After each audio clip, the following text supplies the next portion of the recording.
afin de nous donner la vie. Nous sommes un peuple béni de toi, Seigneur. Un peuple qui marche dans l'assurance du salut parce que tu viens très bientôt pour nous chercher.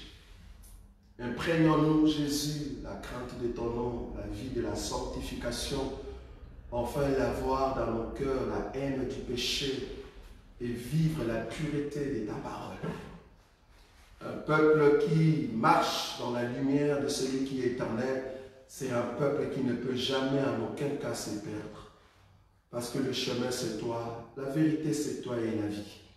Tu nous conduis tout droit, Seigneur, vers toi, en nous formant à chaque instant par ta parole, parce que tu es Dieu. Bénis ces moments et que cette sémence nous soit donnée de ta part, toi qui es le Dieu de gloire. En ton nom, Jésus-Christ, que nous avons ainsi prié. Amen. Amen. Hébreux chapitre 6. Hébreux chapitre 6. Nous continuons notre enseignement sur la marche de l'Église. Donc pendant ces temps de 70 jours de jeûne et de prière et de retraite, chaque mercredi et chaque vendredi, nous sommes en ligne à partir de 18h30, pour ceux qui sont en ligne, de 18h30 jusqu'à 20h. Mais nous ici dans la salle, nous commençons à partir de 18h juste. C'est pour prendre le temps encore dans la prière avec des bien-aimés et en même temps amener une exhortation ou soit un enseignement. Nous continuons notre enseignement sur la marche de l'Église. Nous sommes en train de voir le baptême. Nous sommes maintenant au troisième point aujourd'hui. Nous allons voir le baptême du feu. Nous avons déjà vu le baptême d'eau, le baptême du Saint-Esprit. Et aujourd'hui, nous allons voir le baptême du feu. Nous allons laisser les questions à partir de 19h30 pour ceux qui aimeraient poser des questions, mais ça ne sera pas en ligne, ça sera pour les bien-aimés qui sont là présents. Aujourd'hui, nous allons entamer le baptême du feu. D'abord, je veux lire les passages clés de notre enseignement sur la marche de l'Église dans Hébreux chapitre 6, à partir du premier verset. C'est pourquoi, laissant les éléments de la parole de Christ, en d'autres termes, laissant les éléments des bases, les éléments ou des notions élémentaires de Christ, tendons à ce qui est parfait, sans poser de nouveau le fondement du renoncement aux œuvres mortes, de la foi en Dieu, de la doctrine de baptême, de l'imposition de mains, de la résurrection de mort et du jugement éternel. C'est ce que nous ferons si Dieu le permet, car il est impossible que ceux qui ont été une fois éclairés, qui ont goûté des dons célestes, qui ont eu part au Saint-Esprit, qui ont goûté la bonne parole de Dieu et la puissance du siècle à venir, et qui sont tombés, soient encore renouvelés et amenés à la repentance, puisqu'ils crucifient pour leur part le Fils de Dieu et l'expose à l'ignominie. Ça, c'est notre passage clé pour parler de tout ce qui est fondement de l'Église. Une Église qui n'a pas ses fondements, c'est une Église qui va vers la perdition. Pourquoi? Parce que cette Église ne sera pas forte. La force d'une Église, c'est la doctrine. La révélation, c'est ça. Cela amène la connaissance de la personne de notre Jésus. Mais la doctrine, c'est la manière comment je dois vivre la parole de Dieu sur terre. Si Jésus viendra nous chercher, c'est parce que tu as mis en place, en pratique, la doctrine. Ce n'est pas la révélation. La révélation, c'est la connaissance que tu dois connaître en ce qui concerne la personne de Jésus, depuis Genèse jusqu'à l'Apocalypse. Par contre, la doctrine, ça t'aide à bien saisir et à mettre en pratique ce qui est la parole de Dieu. Aujourd'hui, nous allons voir le baptême du feu. Le baptême du feu, je vais prendre une écriture ici, dans Matthieu, je crois chapitre 3.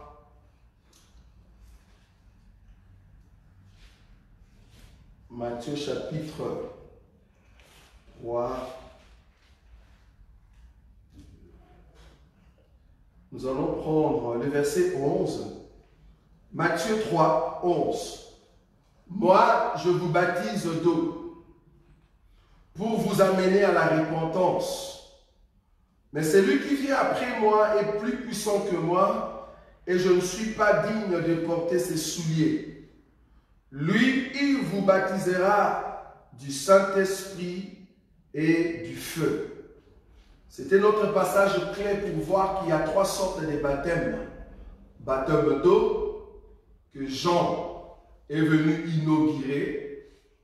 Et il y a aussi le baptême du Saint-Esprit que nous avons dit la fois passée que la seule personne qui peut donner ce baptême, c'est Jésus, par le biais de son esprit. Et il y a aussi le baptême du feu. Le baptême du feu, c'est quoi? Parce que les baptêmes d'eau, nous avons dit, tu dois passer dans l'eau. Cela, c'est s'identifier par rapport à la mort et à la résurrection de Christ. Lui-même, le Seigneur nous a donné un exemple là-dessus pour nous montrer qu'il est venu dans le monde, il est mort dans le monde et il doit retourner au ciel. Nous de même, quand nous entrons dans l'eau, cela veut dire nous mourons quant au péché et nous ressuscitons quant à Christ. C'est-à-dire, tout enfant de Dieu qui a compris le baptême, tu seras sauvé. Pourquoi? Parce que le baptême t'amène à la compréhension de ce que tu es venu faire sur la terre. Tu es venu sur la terre en fait d'amener la lumière, mais à un moment, tu dois passer. Mais vouloir ou pas, tu dois rentrer auprès de ton Père. C'est-à-dire, ceux qui sont Dieu doivent rentrer à Dieu. Pourquoi? Parce que tu as la divinité en toi. Tu dois rencontrer ces dieux face à face. Mais pourquoi Dieu t'a envoyé sur la face de la terre? C'était pour te former. La formation, c'est par rapport au baptême du feu. Tu ne peux pas atteindre la maturité, tu ne peux pas atteindre un niveau très élevé dans la spiritualité, tu ne peux pas atteindre la puissance avec Jésus si tu ne passes pas dans des persécutions, si tu ne passes pas par le baptême du feu. Le baptême du feu, c'est la formation. Le baptême du feu, c'est la forme que Dieu te donne. Quand nous avons parlé de la forme, de coups que les marteaux doivent frapper sur la pierre, ou soit de coups de manchette que un menuisier doit frapper sur un morceau de bois, ce coup-là n'est rien d'autre que la persécution. Vous avez compris ici que la persécution, qui n'est rien d'autre que de coups, la personne qui frappe, c'est le menuisier ou soit les maçons. Or, nous, notre menuisier qui donne la forme, notre maçon qui donne la forme à la pierre, c'est Dieu lui-même. Pourquoi? Parce que le baptême du feu, ce n'est pas un homme qui donne cela, mais c'est Dieu lui-même. Donc, si je suis dans la persécution, la première des personnes que je dois consulter, c'est Dieu. Ce n'est pas un homme. Je ne peux pas voir les sorciers. Je ne peux pas voir la personne qui m'a causé du tort. Premièrement, je dis, Dieu a permis cela parce qu'il veut me former. À chaque fois qu'il y a une persécution qui arrive, comprends qu'il y a l'escalier ou l'ascenseur qui t'a été donné afin de monter des niveaux. La persécution t'aide à monter des niveaux. C'est devant la persécution qu'on va en fait éprouver ta maturité en Christ et Jésus.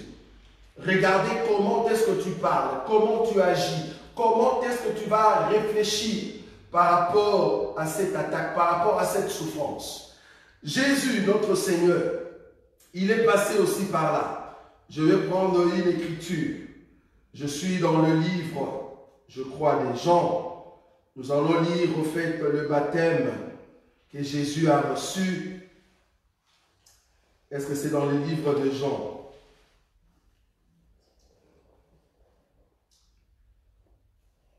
C'est dans le livre de Luc.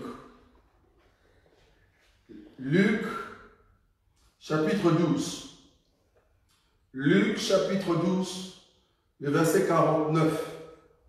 Je suis venu jeter un feu sur la terre. Et qu'ai-je à désirer s'il est déjà allumé? Il est un baptême dont je dois être baptisé. Et combien il me tarde qu'il soit accompli. Est-ce que vous voyez ça?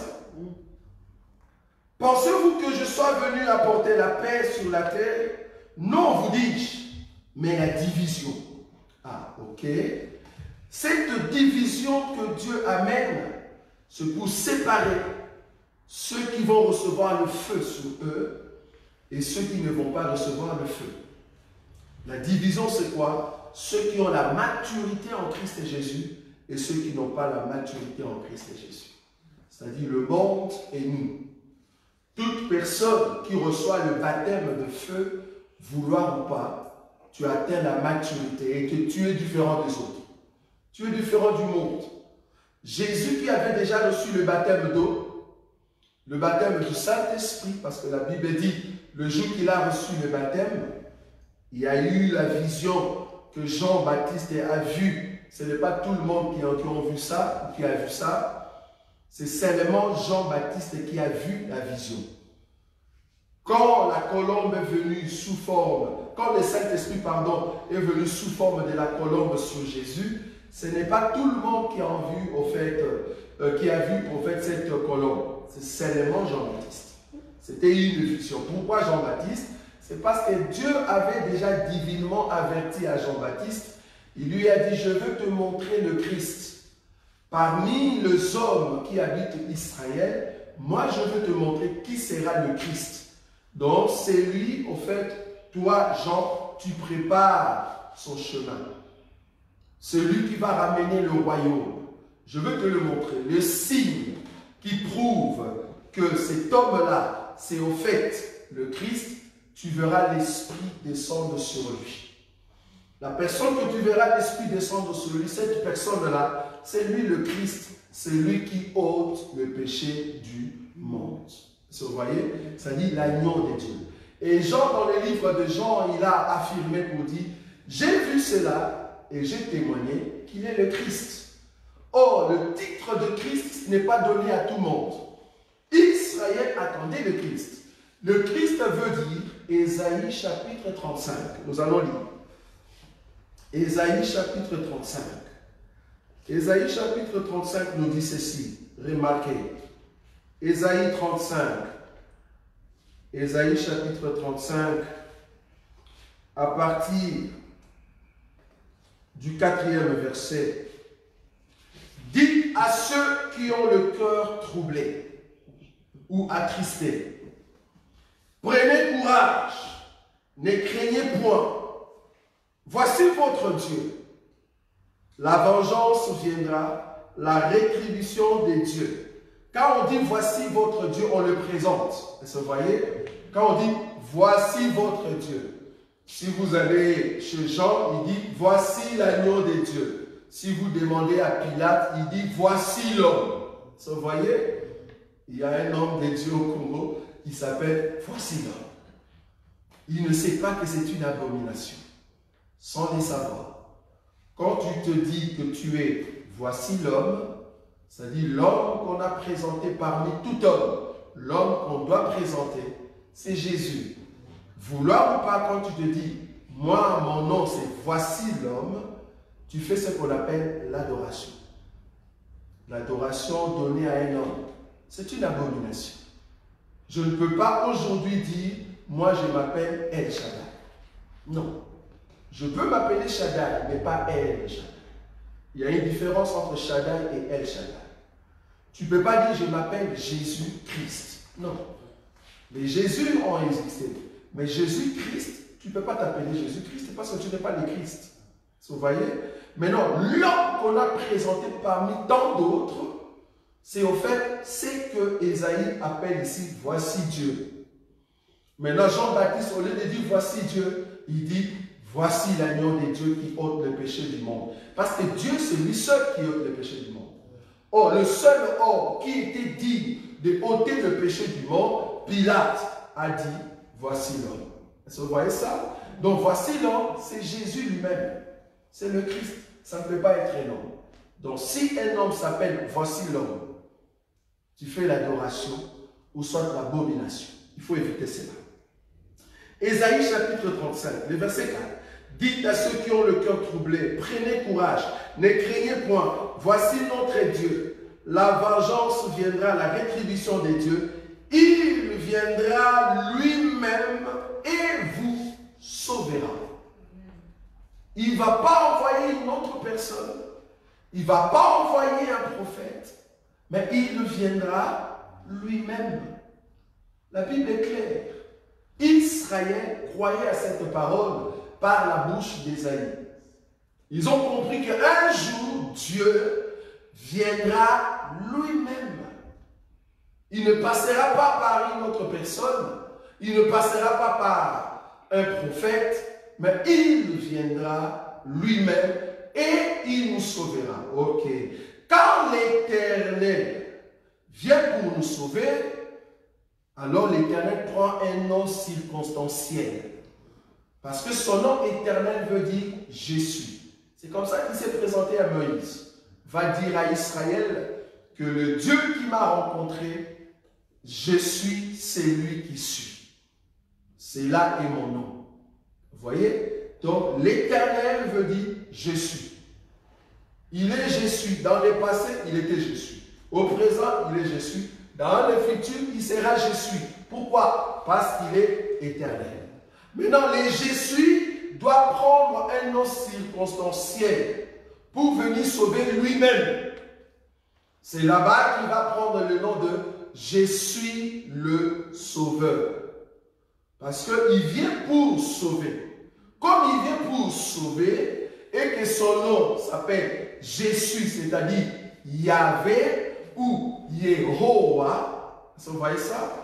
Il s'appelle Yehowa, veut dire l'Éternel, je suis. Alors il doit prendre un nom circonstanciel pour venir sauver. Le nom veut dire je suis le sauveur. Si tu changes ça en hébreu, ce n'est plus Yehowa, mais c'est Yeshua. Vous voyez? Yeshua veut dire celui qui sauve. Je suis celui qui sauve. Maintenant, comment est-ce que nous pouvons savoir que Yeshua, c'est lui le Yehowa qui sauve? Parce que dans Ésaïe, Dieu lui-même a donné un signe. Quand il va venir, quel est le signe qu'il va faire? Le verset 5, ici je donne encore l'introduction du baptême du feu. Le verset 5. D'abord le verset 4 il dit, il viendra lui-même et vous sauvera. Alors, s'ouvriront les yeux des aveugles, s'ouvriront les oreilles des sourds.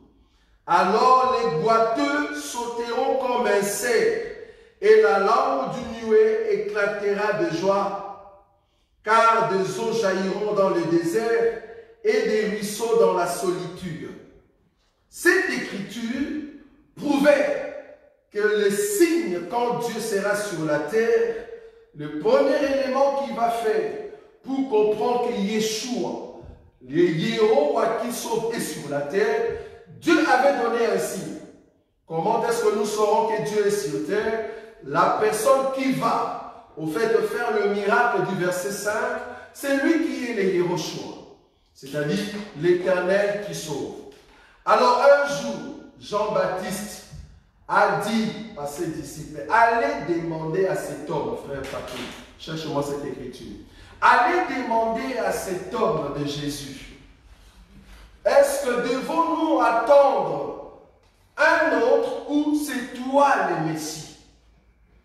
Est-ce que c'est toi le Messie ou bien nous devons attendre un autre? Alors les disciples de Jean-Baptiste, ils sont partis trouver Jésus. J'aime beaucoup cette écriture-là. Attends, je vais trouver. Matthieu combien? 11. Matthieu chapitre 11, le verset 2 jusqu'à 6. Verset 2. Là où les disciples de Jean sont partis rencontrer Jésus pour lui demander, es-tu le Messie ou devons-nous attendre un autre? Est-ce que vous voyez ça? Donc, on va le chercher rapidement. Jean 11, 2, 3. Jean combien? Non, Matthieu 11, 2, 3. Matthieu chapitre 11, à partir du 2. C'est sûr? Bien sûr. Oui, c'est ça. Merci beaucoup. Matthieu chapitre 11, à partir du verset 2. Jean, ayant entendu parler dans sa prison des œuvres de Christ, lui fit dire par ses disciples, es-tu celui qui doit venir ou devons-nous en attendre un autre? Vous avez vu ça? Parce qu'il voulait savoir si réellement tu es les dieux qui a dit par Ésaïe que tu vas venir toi-même. C'est ce que Israël attendait. Parce que si c'est toi, alors moi, Jean-Baptiste, ben, je suis convaincu que c'est lui que j'ai donné le baptême, comme Dieu me l'avait déjà convaincu, que c'est toi vraiment le sauveur. Vous voyez? Parce que même Siméon, quand il a touché le Christ, il a dit, Seigneur, permets que ton serviteur puisse se reposer, parce que j'ai vu la consolation d'Israël. La consolation d'Israël, c'est qui? C'est Ésaïe chapitre 35, le verset 4. Est-ce que vous voyez? C'est-à-dire l'Éternel lui-même, il vient sur terre. Il vient pour sauver Israël de ses péchés.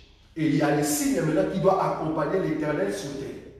Siméon a vu Jésus, il a dit, j'ai vu la consolation, les sauveurs d'Israël. Maintenant, Jean-Baptiste a confirmé par les baptêmes que c'est lui le Christ. Mais à un moment, dans la prison, il dit, mais attendez, est-ce que c'est vraiment toi, oui ou non? Parce que Jean-Baptiste avait l'écriture d'Ésaïe chapitre 35. Si Dieu vient nécessairement sur terre, les signes de verset 5 doivent s'accomplir. Alors, qu'est-ce que Jésus va faire? Remarquez. Matthieu chapitre 11, à partir du verset 3. Es-tu celui qui doit venir ou devons-nous en attendre un autre? 4. Jésus leur répondit, allez rapporter à Jean ce que vous attendez et ce que vous voyez. Les aveugles font quoi? Les aveugles voient, les boiteux marchent, les lépreux sont purifiés, le sourd entend, le mort ressuscite et la bonne nouvelle est annoncée aux pauvres. Ah. Donc, Ésaïe avait dit quand Dieu sera là, les aveugles vont voir, les boiteux vont marcher, le sourd va entendre. Jésus fait la même chose. Il y a même une autre écriture, parce que Matthieu ici, c'est Jésus qui parle. Mais il y a une autre écriture où Jésus est sorti à même instant avec les disciples de Jean. Il commence à faire des miracles. C'est-à-dire, les aveugles ont vu, les boiteux ont marché, le paralytique marche, même le sourd commence à entendre. Et puis, il rentre maintenant chez les disciples, il dit, vous avez vu? Allez dire à Jean ce que vous avez vu. Dis à Jean que les boiteux marchent, les aveugles voient, le sourd entend. Quand ils sont partis, les signes, quand ils donnent à un prophète, les prophètes savent au fait là où il peut se situer. Quand on a dit à Jean que nous avons vu lui-même, il nous a dit et nous avons vu que les boiteux marchent, le sourd entend et même les aveugles voient. Et ils prêchent la parole partout. Jean a compris, Dieu est sur terre. Vous voyez ça? Parce que l'Éternel avait dit lui-même, il sera sur terre.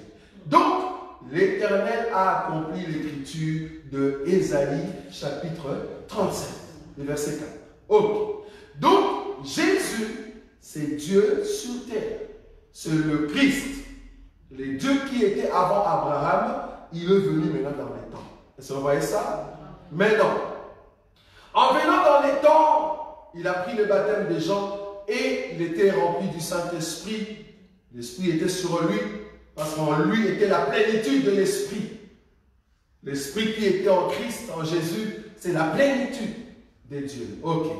Mais il faut encore un autre baptême. Le baptême, c'est quoi? Le baptême est qu'il doit maintenant donner sa vie. Sinon, pourquoi tu portes le nom de Jésus alors? Tu portes le nom de Jésus parce que auparavant tu étais Yéhoua. Tu étais je suis. Mais là maintenant dans les temps, tu viens comme je suis le sauveur. Alors il faut nous sauver.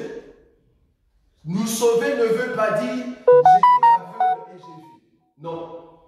J'étais paralytique et je marche. Ça c'est un miracle que tu m'as donné. Mais je peux recevoir ce miracle et aller en enfer. Je peux recevoir le miracle de Dieu et continuer dans le péché. Donc, tu portes le nom de Jésus, c'est pour me sauver. Me sauver de quoi? Du péché. Est-ce que vous voyez ça? Les saluts, c'est pour sauver l'homme du péché. L'homme était esclave. Luc chapitre 4. Regarde la mission de Jésus. Luc chapitre 4, le verset 18. Regarde la mission de Jésus. La mission de Jésus. Luc chapitre 4, le verset... Luc chapitre 4, le verset 18. La Bible dit ceci. L'Esprit du Seigneur est sur moi, parce qu'il m'a envoyé pour annoncer une bonne nouvelle aux pauvres. Il m'a envoyé pour guérir ceux qui ont le cœur brisé, pour proclamer aux captifs la délivrance. Qui était captif? Dans la chair, c'était Israël. Pourquoi? Parce que Israël était captif par rapport à l'Empire romain. Maintenant, il fallait que Jésus vienne maintenant pour libérer Israël de l'Empire romain.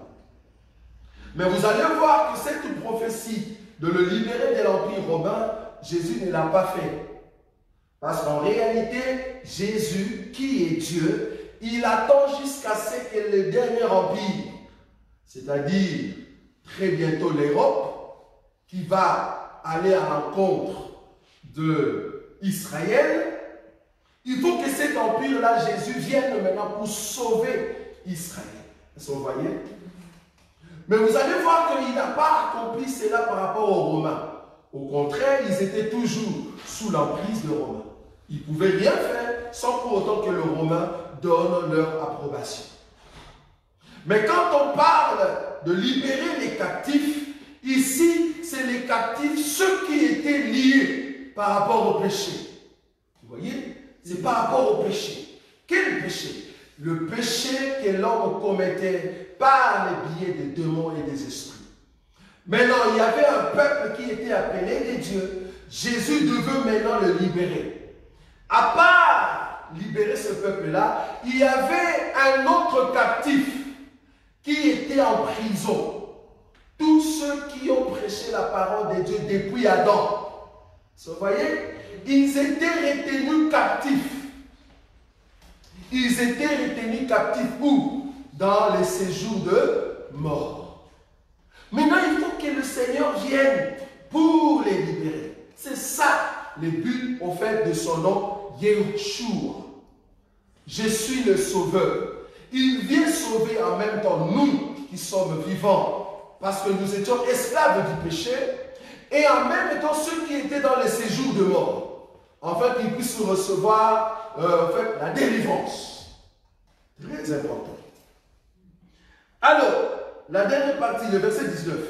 Pour proclamer aux captifs la délivrance et aux aveux le recouvrement de la vue, pour envoyer libres les opprimés, pour publier une année de grâce du Seigneur. Une année de grâce du Seigneur a été publiée pour ceux qui sont au temps de la grâce. C'est-à-dire, nous sommes dans cette année de grâce. Publier une année de grâce veut dire jubilé. C'est-à-dire, nous ne sommes plus sous l'emprise de l'ennemi.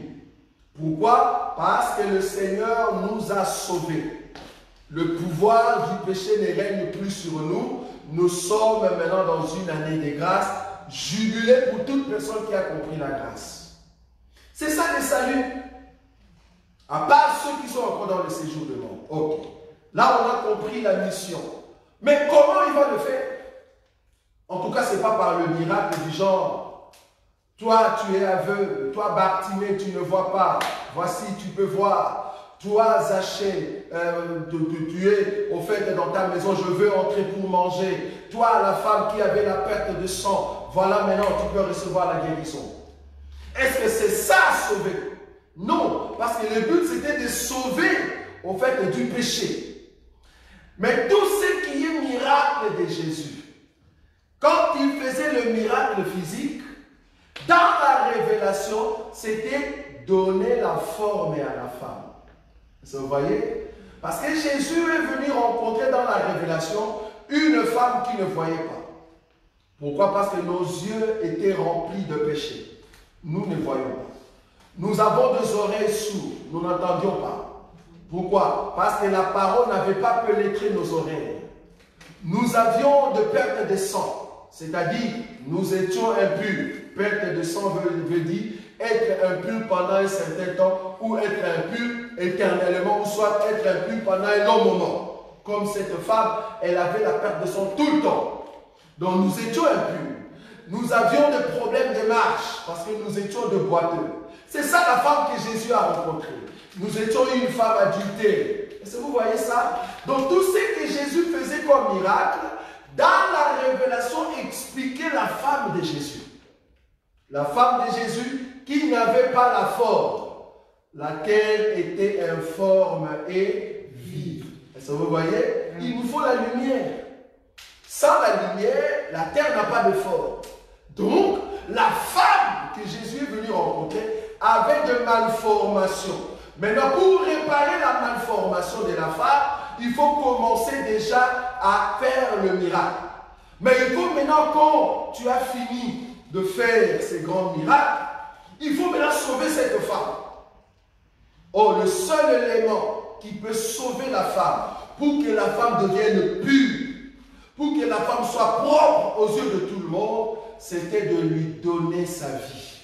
Parce que Jésus étant pur, Jésus étant saint, pour sauver la femme, Jésus doit prendre sa propre vie et donner à la femme. Sinon, la femme ne sera pas sauvée.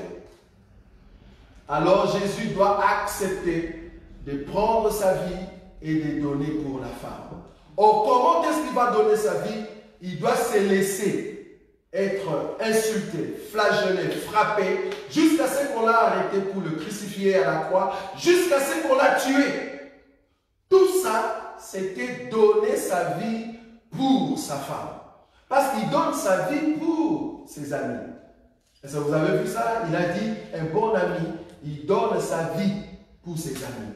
Donc, son ami, c'était sa femme. C'était l'Église. Jésus a donné sa vie pour nous. Or, donner sa vie, c'est ça le baptême du feu. Souffrir pour donner sa vie. Alors, quand il a répandu son sang, remarquez le sang. Quand il portait la croix, il a rencontré Israël de femmes qui pleuraient. Il pleurait pour Jésus-Christ. Jésus a dit non, non, ne pleurez pas pour moi. Pleurez pour vous et vos enfants. Si moi, je suis un bois vert, on m'a fait ceci, à combien plus forte raison, vous, les bois secs. Donc, nous, femmes, nous étions un bois sec. Nous n'avions pas l'esprit. Nous n'avions pas l'eau. Alors, pour que nous ayons l'eau, il faut que Jésus, qui est aussi les bois comme nous, parce que nous sommes de la même nature, nous sommes des enfants qui sont sortis de Dieu. Nous sommes co-héritiers avec lui. Mais avant qu'on soit co-héritiers, nous sommes d'abord de bois. Mais des bois secs. Lui aussi, c'est un bois. Mais lui, il est vert. C'est-à-dire, il a encore la vie en lui. La sève coule encore. Maintenant, nous sommes secs. Il faut que la vie qui est dans les bois verts entre dans les bois secs. Est-ce que vous voyez cela? Mais comment est-ce que la vie doit entrer dans les bois secs?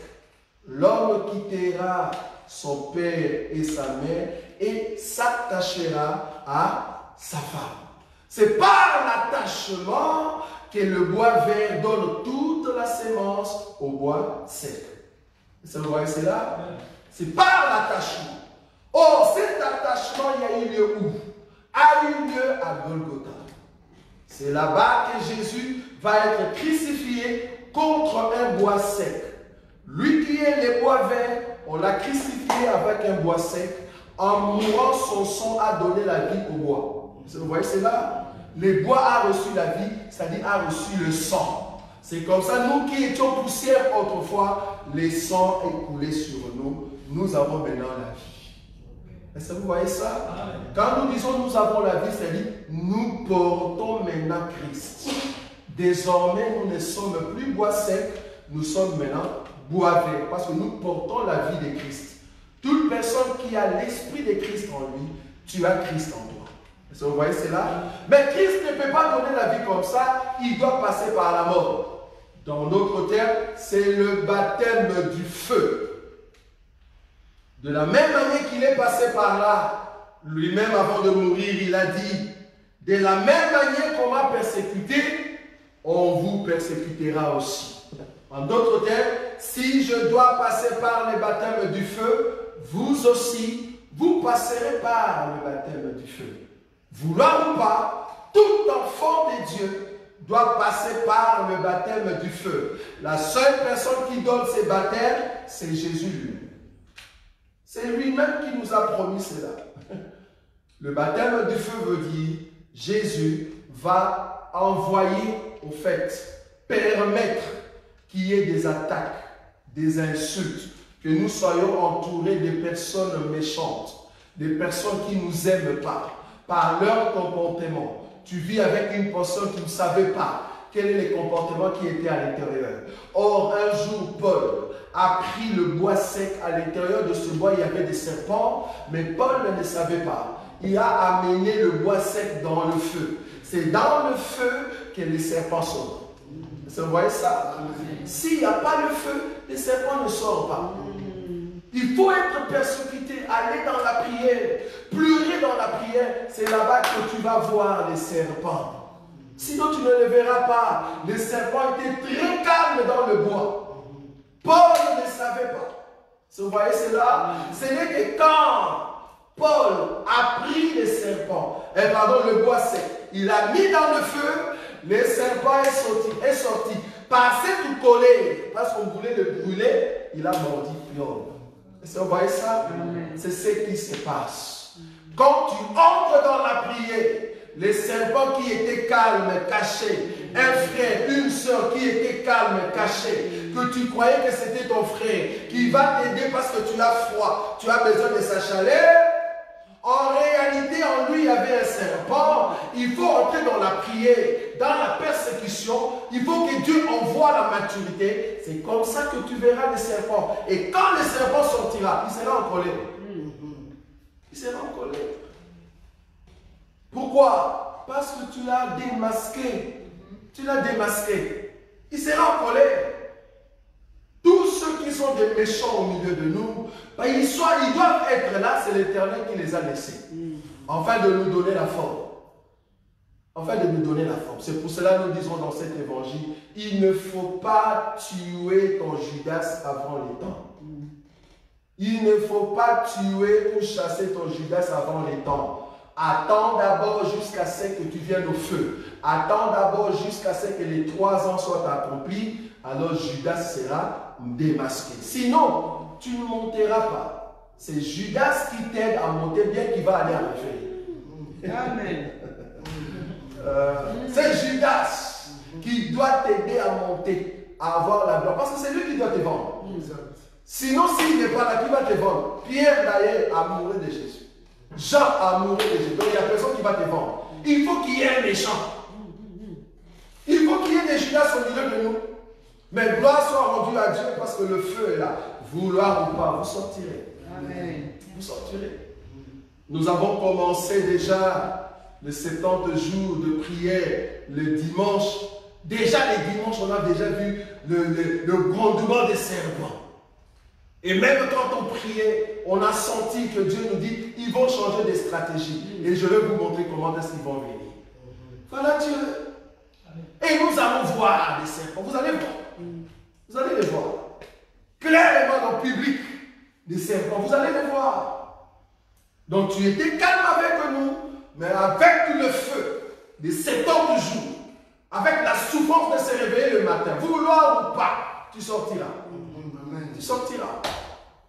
Judas est sorti à la 3e année parce que Jésus devait monter. Donc le baptême du feu n'est rien d'autre que la persécution que Dieu lui-même permet pour que cela arrive, pour monter les échelons, monter les niveaux. Donc il ne faut pas voir les sorciers de ta famille, va voir Dieu. C'est Dieu qui a permis cela. Va auprès de Dieu, Seigneur, regarde les combats. Jésus savait très bien que quand il dormait dans la barque, il y aurait des vents. Il y aurait des vagues. Il savait très bien. C'est pour cela qu'il fait semblant de dormir. Il sait très bien pourquoi tu dors. Il dort parce qu'il veut voir la maturité. Il veut voir la foi. Est-ce que vous voyez cela? Amen. Et quand on l'a réveillé, il s'est réveillé, il dit, bon, va, arrête. Mais quand il tourne vers le disciple, il dit, Jean, des peu de foi. Donc la foi amène la maturité. Comme il n'avait pas en fait la foi, Jésus va le faire seul. Mais nous avons la foi. Alors à un moment, parce que Jésus, qu'est-ce qu'il veut? Quand il dit Jean de peu de foi, cela veut dire quoi? En réalité, vous pouvez dire au fait, au vent et au vagues, arrêtez-vous. Mais comme ils n'avaient pas le Saint-Esprit, ils étaient encore des inconvertis. Comment ils vont le faire? Donc une personne qui a le Saint-Esprit peut dire au vent, arrête-toi, peut dire au vagues, allez, recule. La partie qui dit au vent de s'arrêter et de vagues de rentrer, cette partie-là, c'est Dieu. C'est Dieu en toi. Donc tu as Dieu en toi, une partie de la divinité. Est-ce que vous voyez ça? Tu es Dieu. Donc à un moment, il ne faut plus pleurer. À un moment, c'est le moment de donner des ordres. Parce que tu as le Saint-Esprit. Est-ce que vous voyez ça? Amen. Ça, c'était l'introduction. Et prochainement, maintenant, nous allons entrer dans ce qu'on appelle baptême du feu ou la persécution. Comment est-ce que ça se prépare et quelles sortes de persécutions que vous pouvez avoir en Christ Jésus. Ça va? Amen. Tendre Père, nous allons au fait nous approcher encore de toi parce que tu nous aimes. Nous ne cesserons de nous approcher de ton Saint-Trône parce que tu nous as choisis avant la fondation du monde. Permets que cet enseignement, que cette exhortation nous donne la joie de continuer de vivre pour toi. Le roi des gloires qui éclaire la pensée de l'homme, qui éclaire le cœur de l'homme. Celui qui nous fait approcher de son Saint-Trône pour que nous puissions proclamer sa grandeur. Laisse que ta grâce, Seigneur, coule sur nous, afin d'avoir le cœur de supporter la tentation. Donne-nous le cœur de supporter la tentation. La Bible dit heureux. Nazakomata ngai, nazakomata ngai, nga nazakomata.